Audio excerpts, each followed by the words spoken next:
पुण्यातील मंचरमधील सभेत अजित पवारांची जोरदार बॅटिंग पाहायला मिळाली आहे। पाण्यासाठी 136 कोटींचा निधी मंजूर करायला किती वेळ लागेल असं अजित पवारांनी म्हटलं, तर अजित पवारांनी प्रलोभनं दाखवली अशी आता बातमी होईल अशी टिप्पणी देखील त्यांनी केली आहे।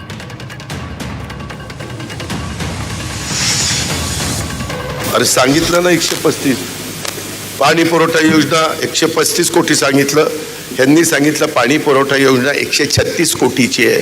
35 चुकलं, 136 कोटी। त्याच्या संदर्भामध्ये आता मुख्यमंत्री आणि अर्थमंत्री या दोघांचाही पाठिंबा असेल तर 136 ची योजना मंजूर करायला वेळ किती लागणार आहे? मी एवढंच म्हणलंय, नाहीतर पुन्हा अजित पवारांनी प्रलोभन दाखवलं। विकासाच्या करता मदत करणं त्याच्याच करता जनतेने आम्हाला निवडून दिलेलं आहे। मला प्रत्येकाला 3 मतं देण्याचा अधिकार आहे, 3 बटन दाबायचा अधिकार आहे।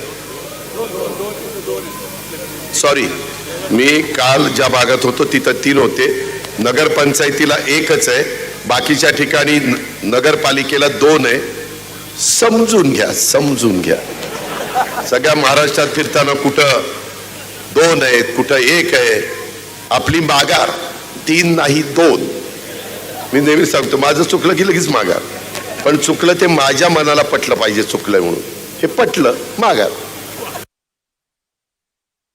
आम्ही आमची जबाबदारी पार पाडू हा शब्द मी तुम्हाला देतो आणि या ठिकाणी थांबतो। जय हिंद, जय महाराष्ट्र, जय भीम, खुदा हाफिज।